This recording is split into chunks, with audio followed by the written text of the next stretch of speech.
Welcome back, everybody. A Phoenix family takes simply building a treehouse together to an entirely next level. Talk about not your grandpa's treehouse, right? This thing will blow your mind. Jeff Van Sant takes a MTV Crib-style tour of this very unique playhouse. Adult living can be so boring.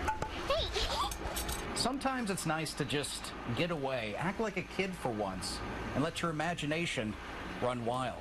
Maddie, can I have some grapes, please? The books, the castles, the baby center.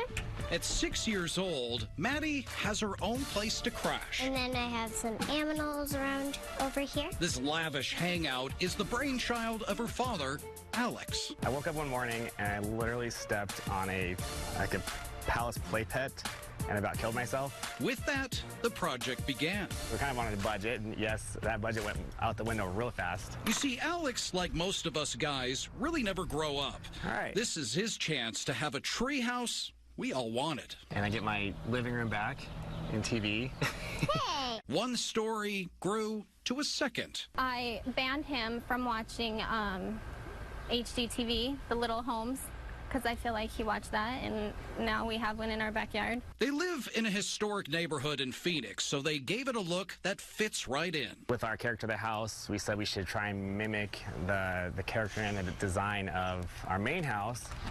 This project took around 4 months, but it's a labor of love, one we can all be jealous of. And they're already planning some upgrades. What was the one thing that you told me that you wanted eventually?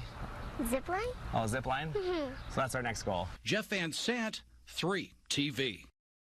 That is incredible. He's going to start getting calls for people to build them for him. All right, a big opportunity for our veterans. More than 3 swiping security cameras from a Phoenix apartment building. The picture of his face is pretty clear tonight. It helped catch this guy, Jeff Van Sant, joining us live with the exclusive story. And Jeff, the way all of this played out turned out kind of strange. Strange would be an understatement. So we see a lot of this in the news business. We go out and cover this stuff. Here's the theft. Here's some video of that theft happening. And then we usually leave it at police are investigating. But not this time. This time, it solved itself. I can't believe what just happened. A couple of days ago, security cameras catch this guy stealing, well, a camera. The property manager wasn't too thrilled. Kind of walks his little way over here and gets right in front of the camera and puts his face in just like... So she tells us the story in hopes of tracking down the guy, but it took... You gotta be kidding me. ...a weird turn. You know, you feel violated when people were coming into your property, and we have... Kristen is shocked to see the thief standing right in front of her. Well, would you look at that? So you're the fellow that came and took my camera? Yeah. Any particular reason? Yeah, I just thought somebody I don't know, left it there and I don't know, just wanted it. I apologize for it. This is something you don't see every day. I'm not the Pope. I'm not here to absolve you of any of your sins, but, you know, you might be in a little bit of trouble. The man says he'll bring back the camera and takes off. Never in a million years would I have thought that would have happened, especially with you guys. Are you kidding me? Have mercy. The police come. They, too, are surprised by this strange twist. So we see him here, stealing my camera. They leave, and a short time later, in comes the thief. And does as he said. He brought back the camera. Boy, I'm just gonna, like, let it ride this way best I can. Do my darndest. Keep it safe, you know what I mean? Hopefully they don't come back. So when he returned that camera, the first thing that the property manager said, well, where are the cords that go with this camera? And he said, well, I'm going to have to actually go out and get those again and bring those back to you as well. And, of course, police are still investigating. Guys, back to you. You know, how we use drones is ever-changing. Now they can actually hack into a building's wireless without you even knowing it. 4 ESCs and 4 motors. You can change out your antennas for whatever frequencies you want to reach. This is the new face of hacking. In the past, we'd have to have a big laptop and walk around with a big antenna and look like huge nerds doing that kind of testing. Bishop Fox is a cybersecurity consulting firm, and this is their latest project They call it Danger Drone. Now you could do just by landing on a roof with also a lot less chance of getting caught. Their business is hacking. Penetration testing is where you simulate the threat to kind of see. I set up my defenses. I think I'm good now. I need to test. You try to break in to see if I actually set it up right, if I'm actually good. Careful. So they came up with a drone that's essentially a flying laptop. Basically, you land on the roof, and it's as if I came up and plugged my own keyboard and mouse into your laptop, and I could say add a new user with a new password, and basically take full control over your laptop. They're hired by companies who know drones are a growing threat. We don't really have a hard time breaking into companies. Gone are the big walls and security guards. The threat now comes from the air. Basically say, go to this GPS coordinate, loiter for a while, then land, see if anybody's talking over wireless. You can build something like this in hours at the cost of $300 to $400. Bishop Fox is making it clear to big companies that times are changing. Threats can now come when you least expect it. For Arizona's Family, I'm Jeff Van Sant.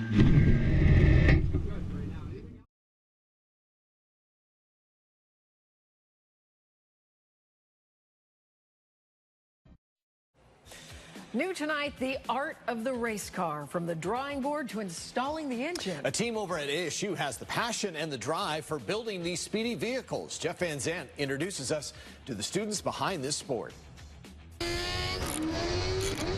Sleek, loud, and mean. It's fast on the track. Feel free to take like one out at a time. To get here, it takes a lot to make a car. It's a long journey. Is that everything? It's kind of hard to keep track. We're going to look at our parts list. In a shop on ASU's campus, students, and only students with their know-how, are building a car for the racetrack. Our guys have been working really hard. It begins I have the height in the design phase. We have to smash it so that it fits with the firewall. We didn't design them, but we still had to mock them up so that we could put them on the car. Creating a 3D model. Once you have a part built, you can upload it to an assembly. Through trial and error, it takes shape. Nothing is overlooked. These blue areas are areas where there's like no air movement, and these red areas where there's lots of movement. Having an aero package allows us to grip the road a little better going through turns, and we can go through turns a little bit faster. And it looks really cool. From the drawing board, we're going to weld them basically right here, to building. From like August until July, we were just working on it really hard the whole time. We came in here one night to finish it, and we came in at 4 o'clock, and we didn't leave until 4 o'clock. One in the Y. The team is broken into groups. Looks good. One. Everyone has a job. So now I've bumped up against the edge. Now we're ready to run it, so we just hit run. So I should just do 2 little passes. Almost everything is made right in-house. We're maybe a third of the way through.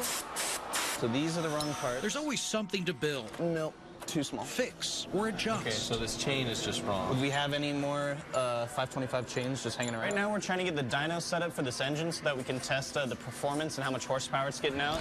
The engine is salvaged from a motorcycle. Power to weight ratio is pretty high, and you can get some good speed on that car. I think it's crank airing again. We have a little bit low fuel pressure. They hit a snag. That's not much better. We lose power if we have low compression. We lose power, we're going to burn oil, so it got worse. With deadlines looming, this isn't good news. We need to look into either servicing this one or getting a new one.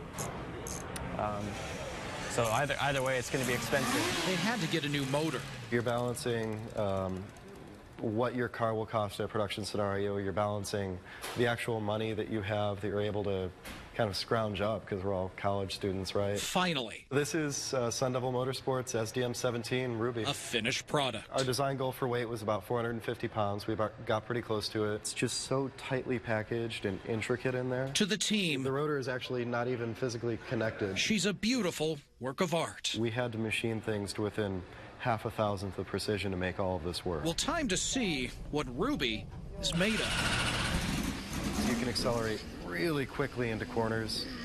And off to the races against teams from other universities. The SAE race is held once a year in Nebraska. It's a long road, an entire year of research and building. This is what the team worked for. Well, when we got about, I'd say 6 or 7 laps into endurance, which is further than we really ever have with our iteration of the team. That's when we started realizing, like, this car runs, it runs hard. All this work we put in, this is going to happen. And the team never stops. After returning home, ranking high in all categories. Can you actually fit it in there? They're already working on a new design for next year. We're not happy unless we have dirt on our hands by the end of the day. For Arizona's family, I'm Jeff Van Sant. Impressive to see all the work that went into that. Very impressive. Great job, Jeff. An orangutan and a yo-yo master, they became internet sensations after a random encounter at the Phoenix Zoo. 3TV's Jeff Van Sant showing us tonight how these two created the latest adorable viral video. You're a smart boy. So this is Jiwa and his mother, Bess. What are you doing? Where's your son? He is unique. Your son. This is your son. I don't know. He is a goober. He's smart like his mom, but he definitely has the attention span of a 3.5-year-old. He's crazy. Little Jiwa isn't shy. He's a lot like his mom and his dad. Both of them do really enjoy interacting with the public, watching them, seeing what they're doing. Easily amused. Anything that's unique, anything that's kind of would catch him off guard. His curiosity has turned him into a star.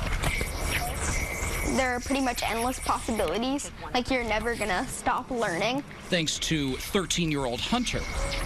You basically just take small parts of different tricks A yo-yo prodigy. and combine them together to get your own unique trick. Just try to follow his handwork.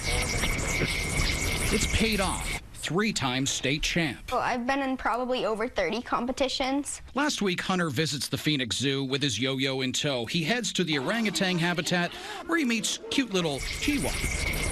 So he came over and was staring at me yo-yoing. I just decided to show him some tricks. Internet gold is made. So he pounded his hands and head onto the window and then did a backwards somersault. He's very easily entertained, though his reaction to the yo-yo was pretty epic. So there you have it, a boy and his yo-yo, friends with an orangutan. It was just so fun to see a baby orangutan watching me. Hunter hopes for another visit in the near future. For Arizona's family, I'm Jeff Van Sant.